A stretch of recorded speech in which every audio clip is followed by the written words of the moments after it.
Hey guys, Jond here. Real quick before I get into this very long video, I just wanted to say that if you guys want to help me beta test any of the new features that are in this video, or some new features that aren't, go ahead and join the Discord link in the description and at me, and I will let you beta test pretty much all of this stuff. So without further ado, let's go ahead and just get into what is new. How's it going, guys? Jond here. So today I'm going to be showing off some stuff that I've been adding. So I didn't expect 3.1 to be this much. In fact, I was originally planning on it just being a 0.1 bug fix update, but I've added quite a bit of stuff when it comes to Pixelmon Johto, so let's go ahead and check it out. So I'm just going to be going down the changelog here, and keep in mind this is as of when I'm recording this. Honestly, I would not put it past me to add more stuff. But the first and foremost thing is the battle tower is now in effect, and it is now built and right outside of Olivine City. So let's go over here. Let me put on some cool tunes. Honestly, I just really like the music of this area. So yeah, so in here you're going to be able to find a bunch of different items and a bunch of different things that you wouldn't normally be able to buy anywhere. So you got medicines for really cheap. You got berries, which aren't available anywhere else in the map. Over here you got some battle items, and I'll go ahead and show you how the battle tower works in a sec. So you got some battle items, you got more TMs, and here you have your battle point conversion. So I'll go ahead and show you how this works. So let's go ahead and hop in to the battle tower. So whenever you join in, you're going to be prompted. I need to give myself another Pokemon because I only have 2. Okay, I am good. So first things first, you're going to battle a random trainer. It pulls from about 200 trainers, I believe, and it has custom battle rules. So I'm only able to select 3 Pokemon here, and that's to match their 3 Pokemon. So I can't currently zoom out because Optifine is bugged, but it'll glitch here. So go ahead and battle, and it'll pull from any random amount of trainers, and it will slowly creep up depending on the tier. So right now we're facing just random first stage. We're facing just random first stage Pokemon, and they get progressively better and better the more you battle. So it'll actually increase up to the fact of legendaries spawning in. So people will straight up have like teams of legendaries, which is kind of hilarious, and I kind of like that. So let me go ahead and just finish defeating this person. My word, how is a Mime Jr. that hard to take? Okay, so basically every time that you battle a trainer, your Pokemon get auto-healed, and this little thing ticks up. So it keeps track of your battle streak, and when you leave, I'll show you how to leave here. You just go to this healer, and then it will remove you from the battle tower. So basically the way that this works, down here is a lot of the redstone. So here you have a giant pool of trainers. Let's see. Yeah, the legendaries consist of 30 unique trainers. This one consists of 75 unique trainers, 50 unique trainers, and 50 unique trainers. So as it'll progress, you'll get more and more trainers that you'll be able to face. So you'll slowly move up the pool. And this monstrosity right here is actually something that I added just for kicks. It was just kind of something that I'm like, you know, it sounds fun, so let's do it. First, okay, let's run in to the battle tower again. And as you can see, we left, so our streak reset. Let's go ahead and send out our boy God here. And as you can probably tell, all of the Pokemon get auto-leveled to level 50. So that's just to ensure that everybody's on the same playing field. I know the bosses say equal, and that's technically correct, but I changed the game rules after I figured out you could actually set battle rules. Alright, finally. I do not envy the people that want to max out this, which by the way, it's like 1,000. So throughout the entire time, you could actually see, this is mainly for multiplayer, there is a live observation that basically just scans for the national dex ID of each Pokemon, and we'll throw it up there through using entity data. So I can't really show it off too well with a single camera, but I think it's really cool to just be able to do that and be able to like just see a little live view I feel like it's a little detail kind of thing, and it was like one of the things that I can just whip up in a Google spreadsheet and make it insanely detailed. So I'm like, why not? Alright, and then yeah, for the battle points, all you have to do is just run into these pressure plates here. So I won 2 of them, and I get 2 battle points, and these can be redeemed. I do not have enough for anything in this villager, but you can redeem them here, and yeah, so let's go up to the observation deck. So I left, so it cleared, and the field is currently inactive, but up here you also have some vending machines if you want to spend the Pokebucks you have, or whatever, and yeah. So let's go ahead and check out our next thing. So this is something that I'm actually working on, and you might have been able to tell from the sidebar. I have been implementing Arrival. I know quite a few people have been asking for it, and I'm currently working on implementing it throughout the map. So let's go ahead and just wipe it out, because this one, unlike the... Oh. Right. Future Sight might be able to hit it eventually. Oh god, this Ghastly's gonna kill Arceus. But yeah, so basically Silver is available, and it actually intelligently tracks which Pokemon that you picked at the beginning. So as you can see, Quilava was right there. That would have been if I had picked a Chikorita, and by default, if you guys end up updating the map, then it will automatically default to Chikorita unless you like reset everything and pick a different starter. But I think it's really, really cool, because that's just something that I think is very important. Your rival is always going to have a type advantage on you, regardless of who you pick. So, like I said, still in the works. This is actually as far as I've gotten. I'm currently working on Eurotique next, so let's move on. So this feature is currently undergoing some testing, but what we have here are, we're in the Saffron City Dojo, and there are going to be gym leaders that once you beat every single gym leader, and you have like that score of 16, you can come here and rebattle any gym leader, and it actually rotates depending on both the day of the week as well as what time of day it is. So I think when I got here, there just wasn't anybody assigned. And you can look on Bulbapedia if you're curious about when everybody is. It'll all correlate to like the day of the week and that kind of stuff. So right now we're battling Claire, and then midday it'll go ahead and change to somebody else. I forget who's next. But they also have a full team of Pokemon, and I'm not sure if my one Arceus is going to be able to tank it all, because they all have their rematch levels, and so they're a lot more powerful than when you originally faced them. There we go, and then they give a lot of loot, which is great, I feel like. Alright, and then there we go, so just switch to the nighttime, and that next person is Falconer. So let's go ahead and talk to him. We can battle him. But yeah, that's just something that I thought was really cool and like people like to do. So went ahead and added it, and we got to see returns of your favorite gym leaders. So let's go on to the next feature. So this one's actually in the Pixelmon 7.0.7 update. So let's go ahead and talk to Professor Elm here. So this is after you defeat Red. I didn't want to keep this too early in the game just because of what it is. So he's talking about my Pokedex. Obviously, through Redstone right now, I cannot check if you have actually caught every Pokemon.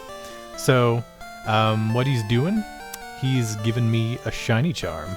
So currently, there's no way to actually give it through a command block. That might change in like 7.0.8. But let's go ahead and give myself... I actually already have one. So this is actually a pretty new feature. I don't quite know how it works, especially when it comes to like random spawner spawns, but I think it's a really cool thing to have. Just if it increases your odds at all, then that's pretty cool. So this next feature is also something that I know a lot of people have been asking for. We now have backpacks, and just look at this model. So this is actually from my friend Ozzy. He created this model, and I'll show off the badge models here in a minute. He created these models, and they look really, really nice. So what we have here, let me go into game mode 0. And then we have functional backpacks now. So I'll go ahead and just pile everything that I can into this. You obviously can't put backpacks into backpacks. So it breaks automatically if you try and jump on it, which is the main way that I mostly intend for people to use it. But say you place it just anywhere, like you placed it up here for some reason. There is a pickaxe that specifically only breaks shulker boxes. So I think this is an amazing addition, because I know literally like people like that you have so many items in here. We need a way to carry them around. So now we have backpacks, and you can buy however many you want. And then back to Saffron City. We are here in the Copycat house. Let's run upstairs and say hello. So Copycat, if you don't know in the main games, basically mimics people that she sees. And I obviously couldn't just set your skin, so I went with red. But she's going ahead and going to give you a mini quest to go and find her Clefairy doll. So that is in Vermilion City. As soon as she is done talking, there we go, we can leave. So if you remember from the games, the Pokemon doll is actually in this little Pokemon fan club house. So we're talking to this Pokefan right here, and we got a little Clefairy doll that he's just been chilling with, but he soon realizes that Copycat is sad without her doll, and then he gives us the doll. And then we just take that back over to Copycat. But before we actually get over there, we encounter somebody from a different region. We have Mr. Steven Stone here, and he's basically just running through. If you remember in Heart Gold and Soul Silver postgame, you have Steven that sends you looking out for Latios and Latias. So that's basically just what he's explaining at the moment. Yep, so basically talking with Steven allows you to find Latios and Latias in the wild. So they spawn in the exact same way as the legendary dogs do. So that is, they're basically just roaming legendaries that have a chance of popping up whenever you go into grass. So you also have a Soldew, which you can give to either of them, and that'll power up their dragon moves. So Copycat! Oh, you're Jasmine right now. Nice. Okay, so now she took back her doll, and she's examining it. And now she has her Clefairy back. And yeah, she gives the TM Mimic, so yeah. Also, just something kind of cool with Copycat, she will just randomly change between, I believe it's 8 different skins. So right now she's a little girl, and like every 30 seconds or so, she has a chance of changing into a random skin. Yep, so she just turned into a lumberjack. I just thought that was a neat addition. And so after you do the Copycat quest and activate Steven, he's going to be chilling here in the Saffron City Sylph Center. So if I run in here, he's going to be right here to say hello. And so if you remember in the games, he also gives out a starter of your choosing. So I'm going to go with my boy Mudkip. And there you go. Now you have a Mudkip. And they're so cute. So cute. Look at that tail. So yeah, and he was basically saying that he will be back tomorrow. So you can go ahead and check that out. After some time has passed, he turns into a really good trader. I'll tell you that. All right, and we are back in Goldenrod City. So let's go ahead and head on over to the bike shop now, because that actually does things now. So we have these beautiful bicycles that were pulled straight from Bulbapedia. But when you talk to this man here, he will give you a new bicycle. So this is actually just dead simple. You just put it on, and now you have speed. So you only have that speed when you're riding it. And actually, it ties into the radio. So if you listen to any location-specific tunes, then it will start playing the bicycle sound, which I think is pretty neat. So you'll run around, and you won't be able to jump whenever you're wearing it, just for balance, so you're not like parkouring with a giant bicycle leap. So I thought that was pretty neat to have. So yeah, take it off. Regular old Goldenrod music. Put it on. Bicycle music. And actually also related to the radio, let me go ahead and take this off real quick and throw that in my offhand just because I prefer that.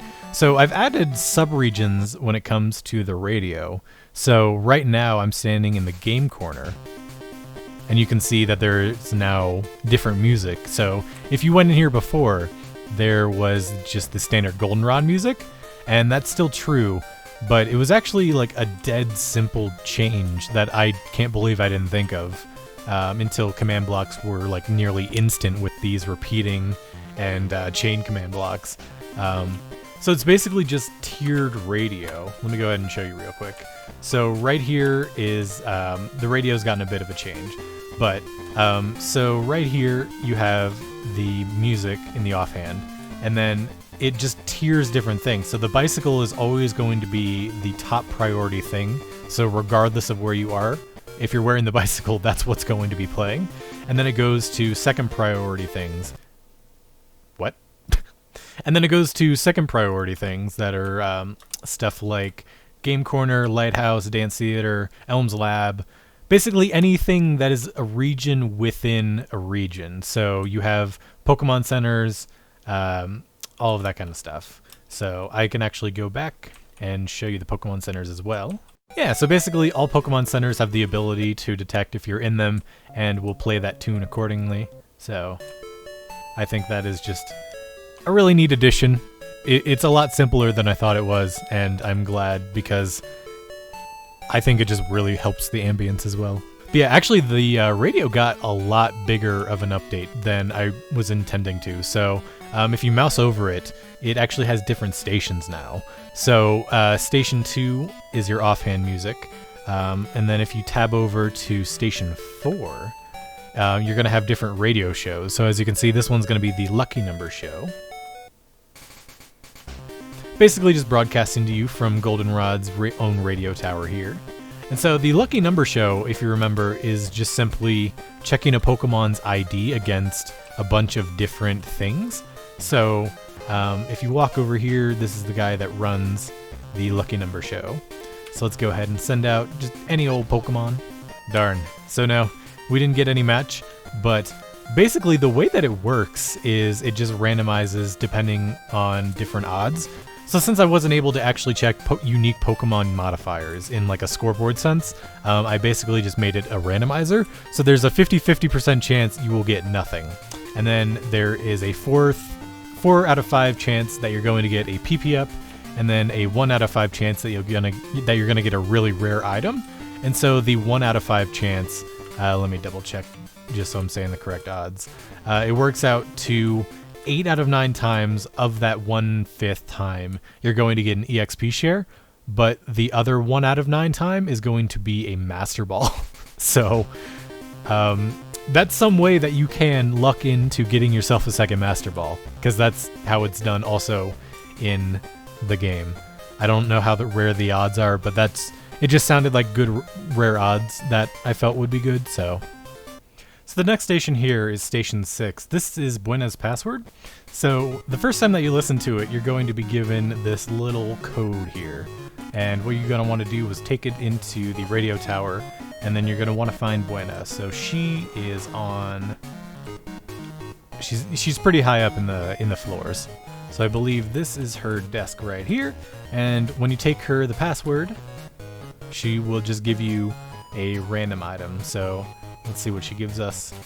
She got, nice, full restore. That is not bad at all. So if you try and do it again, it's a daily thing. So free prizes daily for just tuning in and coming on back here. So let's see, the next station is going to be Pokemon music. So this one is actually really, really fun, I feel like. Let me go outside. So it's Tuesday. DJ Ben is there saying as much. So the music here actually changes on this station depending on the day of the week. So right now it is currently Pokemon Lullaby. And what this did in game is it would make, I think, Pokemon more aggressive or less aggressive or stuff like that. No, it would spawn more Pokemon or less Pokemon, I think. And I wasn't able to really manipulate spawners in that way with the current setup. So the Lullaby and the March actually don't do anything. It's when things get to Wednesday and Thursday that things become interesting. All right, it is Wednesday, my dudes. So let's go ahead and check this out. Oh, I love it. I just love the Hoenn tunes. The 2 tunes that are put in here. So Wednesday's the Hoenn sound. Yeah, so basically every 5 minutes or so, it will tell you, it'll reset to tell you what day of the week it is. So good way to tune in if you don't want to use the town map. For whatever reason, you can tune in to this station. Okay, here we go. So now Pokemon are listening to my music, which means that a random Hoenn Pokemon is about to spawn. So let's see. It just basically pulls from the area of Pokemon. I didn't specify it to each region. It just picks a random Pokemon and it'll spawn it on you. And basically it'll do that every 5 minutes that you're listening to the station. So, and then let's go ahead and fast forward the world so I can show you Sinnoh as well. So this system's actually a lot simpler than I thought it was going to be. So here you have the equivalent of testing for a slot of a radio and selected here in that slot. And it tries to execute all of these. But basically how it does it, it just toggles which of these are can actually conduct redstone signal. So Monday, Tuesday, Wednesday, Thursday, Friday, Saturday, Sunday, you have only Wednesday right now. And that's basically just set by the days of the week over here. So it'll set each day depending on, it'll set each iron block depending on what day it is. So I just thought that was a simplistic way of doing things. All right, and then when it switches to Thursday, which it just did, I'm going to turn the speedy time off. Let's go ahead and click this again, and now we have Sinnoh music. So it is the exact same concept. Every 5 minutes, it'll spawn a random Pokemon from a pool of Pokemon from Sinnoh, and let's go ahead and see if they're listening. Ah, there we are. We got a little Budu. It's so cute. So I was thinking of putting more mythical Pokemon in here for different events. Manaphy I added pretty simplistically. So if I go ahead and talk to this sailor over here, you need to talk to him after you've beaten the Pokemon League. But when you do, you are going to be given a Manaphy egg. So I was actually even debating if I wanted to switch just all of the egg systems over. I don't know if I will, but I do really like the idea that eggs are in here now and they look adorable. So Manaphy, you just walk around and you just get a bunch of distance, and luckily the bicycle is now a thing that just makes you go super fast. And so that's basically how you get Manaphy. I don't believe it does anything. I just really like it and wanted to add it because you are able to transfer Manaphy from Pokemon Ranger. So I figured, why not add a Pokemon that is an event and just do something simple like I did Arceus. I wouldn't say Arceus was simple, but just something event-wise to get more Pokemon. Why not? So this next feature is actually something that I made for players that have played in this and have played the 3.0 version. So if you want to actually keep your save data, this is what you can do. So this will be on by default. This right here only will disable if you actually spawn through the normal means. So if you spawn through these mechanisms, it'll disable that. But what it does is it detects if you're out of spawn first. So here we have a message that popped up.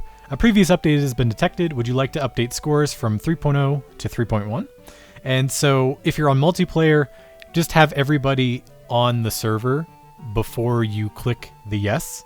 So basically what this will do is I can actually fly over to the mechanism here. So basically what I've tried to do is culminate every single thing that would change between version 3.0 and 3.1, and we'll trip it. So let's go ahead and hit yes here, since I am currently the only one.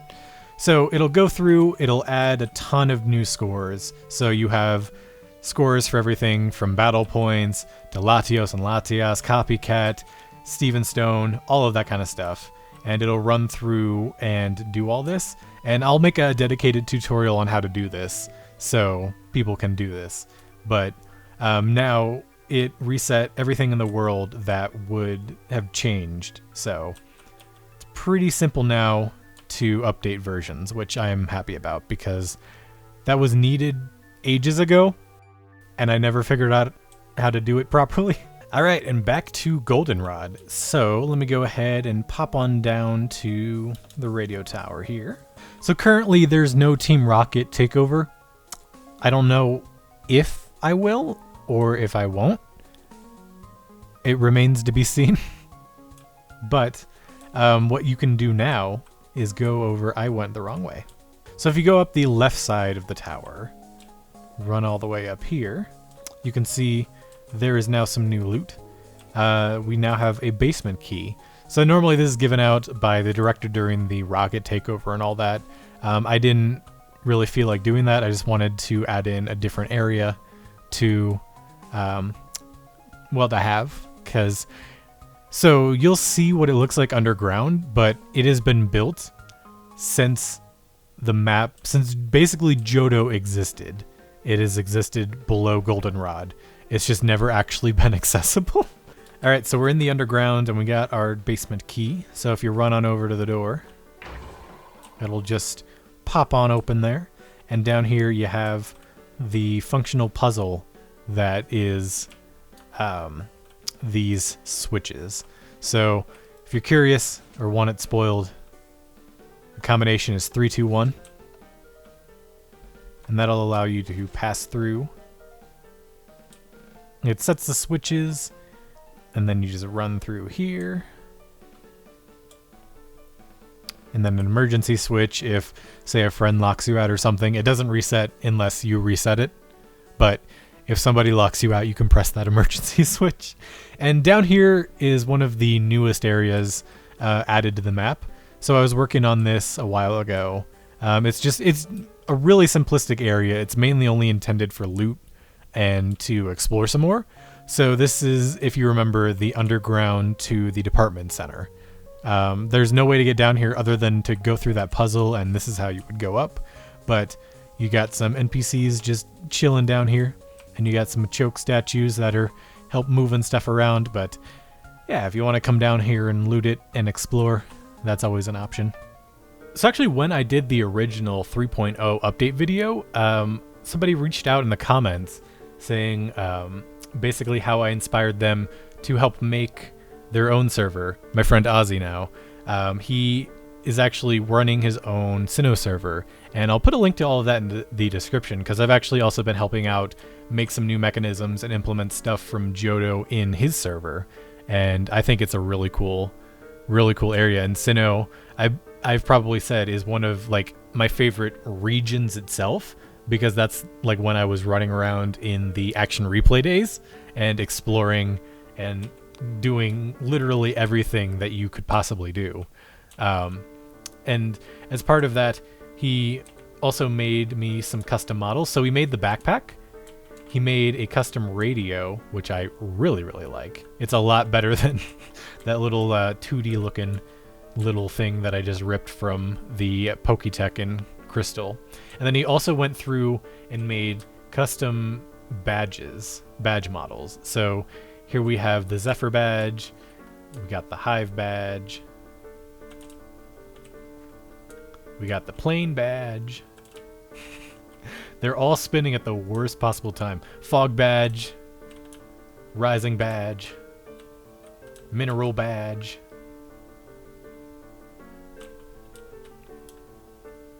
Glacier badge, and Rising badge. And I think he's also planning on doing those two for Kanto.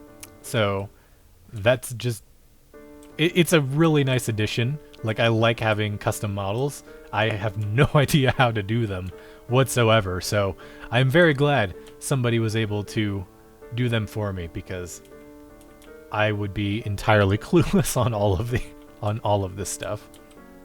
Oh yeah, and I guess while we're here, it's a quick and simple change, but you weren't able to fly to Victory Road before, and now you can. And now we have some additions when it comes to the bug catching contest. So we're here in the national park, and if you go over to the room that you start the contest in, if you throw down a Pokemon and you want to IV check it, you can go ahead and just hit this, and it'll list out all of its IVs. And it'll also give it a quick calculation if you're using it in a bug contest. So if you toss out any Pokemon, though, it'll go ahead, scan its IVs individually, and then tally all that up. Oh wow, that is a really nice IV, Manaphy. Alright, finally, it is Thursday. So let's go ahead and turn off the time. So if we run on over here, grab a quick pass. So I've basically modified the spawns to the bug catching contest to that from Heart Gold and Soul Silver.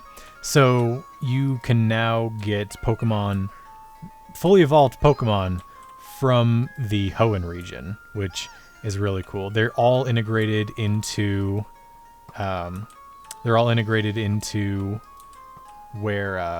into the judging, and you just gotta catch. I just gotta catch one of them. Okay, I caught a Volbeat, so let's go ahead and force some judging here. I actually didn't even check what the IVs were. I can do that real quick though. 75. You know,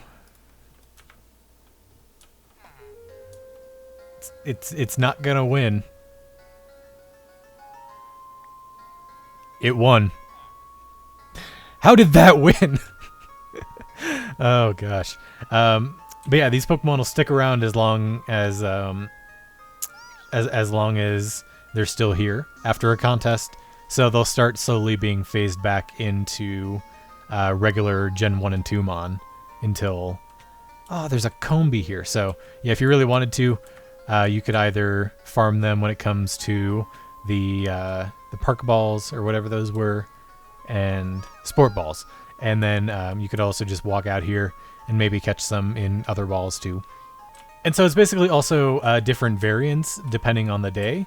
So Thursdays and Saturdays are the days that have the Hoenn Pokemons and Sinnoh. I saw Combee over there. But not on Tuesdays. So it really just depends on the day. And then you also have regional variants like Volbeat versus Illumise, depending on the day of the week and stuff like that. So yeah, and Beautifly as well, I believe, is also one of the day's variants. So pretty simple variants, but... And so also from the games, there are now going to be traders specifically for different variants. So if I go ahead and give myself a Meowth here. So if you've played Let's Go, you might have seen these traders. You're basically able to trade for the Kanto variants to get the Alolan variants. And that's basically just what I've done. I've added in the trader specifically to get a bunch of different variants if you want them. There are 2 in Cinnabar right now, so that one gives out Grimer. If you want to look up where their locations are, just look up Alolan Form Traders Let's Go, something like that.